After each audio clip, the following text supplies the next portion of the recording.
Cold war کے دنوں میں جب زمین پر دو عالمی طاقتوں کا غلبہ تھا، ایک ایسا وقت بھی آیا جب صرف جنگی ہتھیاروں کی تعداد نہیں بلکہ ان کے چھپانے، محفوظ رکھنے اور اچانک استعمال کرنے کے طریقے بھی عالمی سیاست کا حصہ بن گئے۔ اسی جدوجہد سے جنم لیا میزائل سائلوز نے، ایک ایسا خفیہ مگر مہلک نظام جو زمین کے نیچے چھپا ہوا تھا، لیکن اس کی موجودگی زمین کی ہر سطح پر محسوس کی جا سکتی تھی۔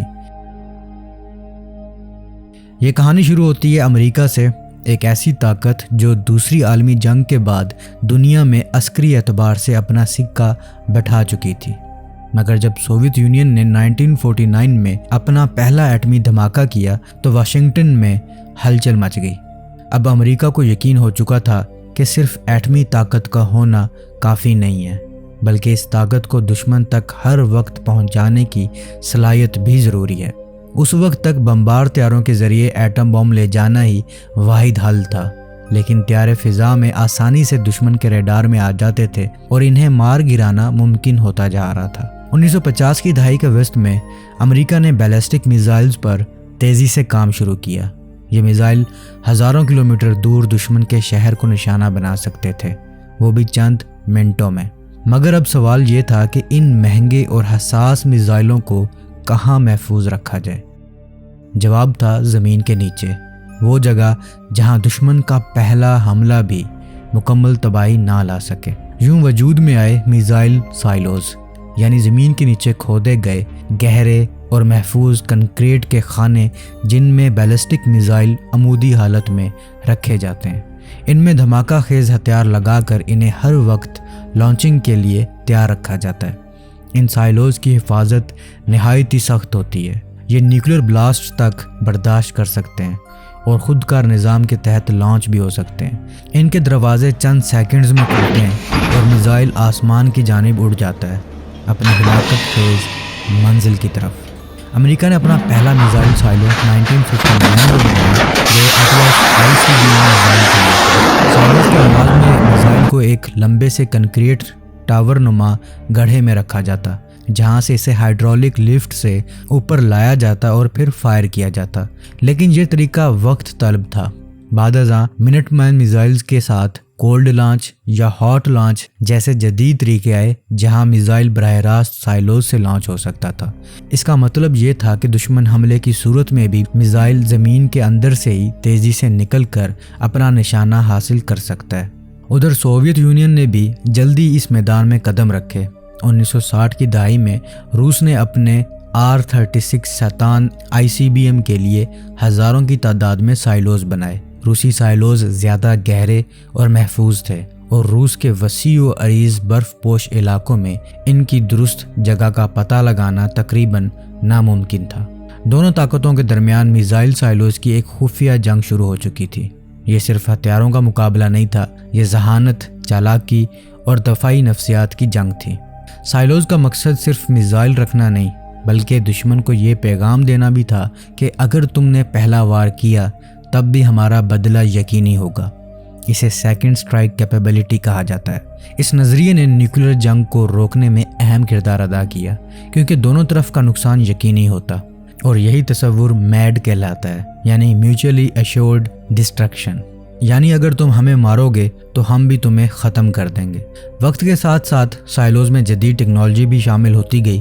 سائلوز کے دروازے ٹائٹینیم یا دیگر دھماکہ برداشت کرنے والے مرکب دھاتوں سے بننے لگے۔ زمین میں ان کی گہرائی 30 سے 60 میٹر تک جا پہنچی اور اطراف میں خود کار سینسر، CCTV اور لیزر گارڈز بھی نصب کیے گئے۔ آج کے دور میں یہ سائلوز اتنے محفوظ ہیں کہ ایک عام ایٹمی حملہ بھی انہیں مکمل تباہ نہیں کر سکتا۔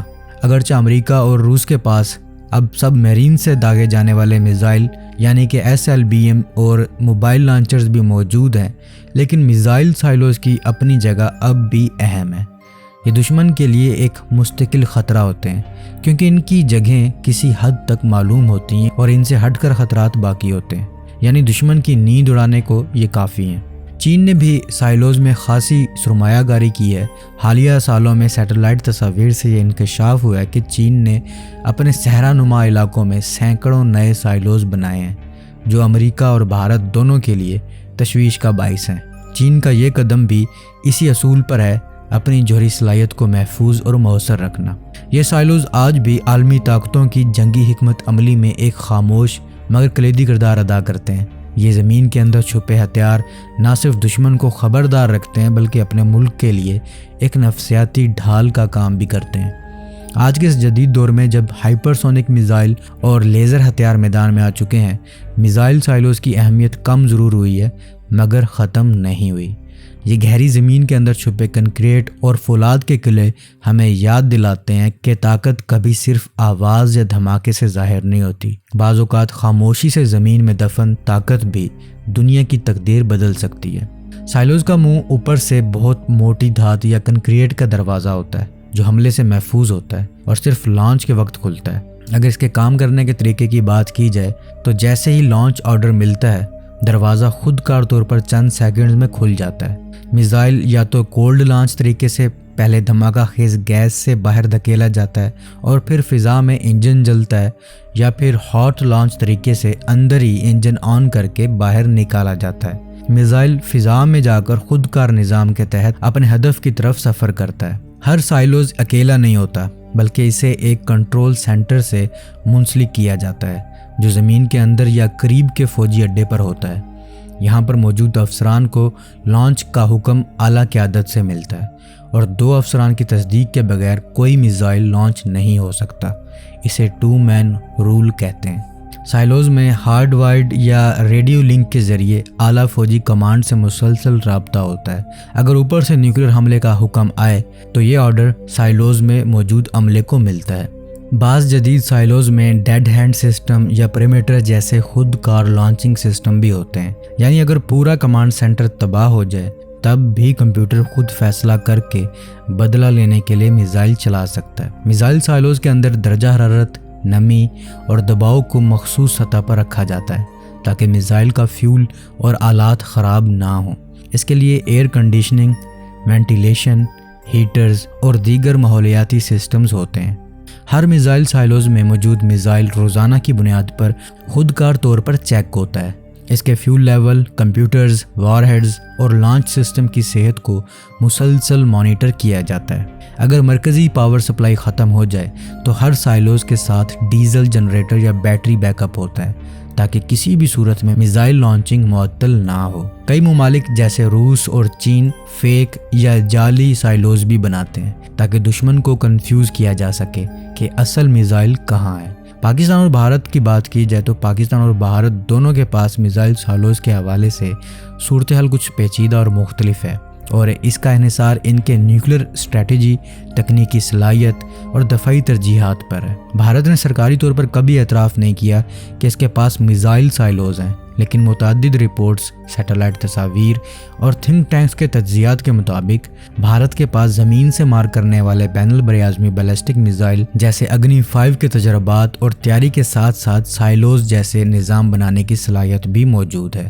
بھارت نے مشرقی ریاستوں خاص طور پر اڑیسہ میں واقع عبدالکلام آئی لینڈ پر ایسے کئی میزائل کمپلیکس بنائے ہیں جن میں زیر زمین لانچنگ انفراسٹرکچر دکھائی دیتا ہے۔ دفاعی تجزیہ کار مانتے ہیں کہ بھارت نے محدود تعداد میں میزائل سائلوز خفیہ طور پر بنائے ہو سکتے ہیں، خاص طور پر چین کے خلاف ڈیٹرنس کے طور پر۔ بھارت کی nuclear policy no first use یعنی کہ پہلا حملہ نہ کرنے پر مبنی ہے، اس لیے وہ سروائیبلٹی پر زیادہ زور دیتا ہے۔ اس لیے بھارت موبائل ٹرانسپورٹر ایریکٹر لانچرز، سب میرین بیسڈ لانچرز، ریل پر مبنی لانچنگ سسٹم پر زیادہ انحصار کرتا ہے تاکہ اگر پہلا حملہ ہو بھی جائے تو بھارت کا سیکنڈ سٹرائک برقرار رہے۔ پاکستان کا جوہری اور میزائل پروگرام قدرے مختلف حکمت عملی پر مبنی ہے۔ پاکستان نے عموماً mobile ballistic missile launchers, railway based systems اور مختلف فاصلے کے نیوکلیر ہتھیار پر زیادہ توجہ دی ہے۔ پاکستان کا اسٹریٹجک ڈیٹرنس فل اسپیکٹرم ڈیٹرنس پر مبنی ہے، یعنی ہر سطح پر دشمن کو جواب دینے کی صلاحیت۔ پاکستان کے پاس زمین دوز خفیہ سائلوز یا فکسڈ لانچ سائٹس کی موجودگی پر کبھی باضابطہ اعتراف نہیں کیا گیا، مگر اوپن سورس انٹیلیجنس کے مطابق پاکستان کے کئی علاقوں میں مستقل بیسز یا لانچنگ سٹرکچرز کی نشاندہی کی گئی ہے۔ بعض ماہرین کے مطابق پاکستان نے سائلوز نما ڈیپ انڈر گراؤنڈ بنکرز ضرور بنائے ہیں جہاں سے شاید ہدف شدہ لانچنگ کی سہولت موجود ہے، مگر یہ روایتی سائلوز کی طرح نہیں بلکہ زیادہ خفیہ اور موونگ بیک اپ سسٹمز پر مبنی ہے۔ پاکستان کا جھکاؤ متحرک یعنی کہ موبائل اور ریزرو سسٹمز کی طرف زیادہ ہے تاکہ دشمن کے پہلے حملے میں پورا نظام ختم نہ ہو۔ لہٰذا پاکستان ممکنہ طور پر کچھ محدود اور خفیہ سائلوز رکھتا ہے، مگر اس کا اصل انحصار متحرک اور ڈسپرسڈ نیوکلیئر فورسز پر ہے تاکہ حملے کے بعد بھی مؤثر جواب دیا جا سکے۔ تو اب تک کے لیے اتنا ہی۔ Subscribe for more.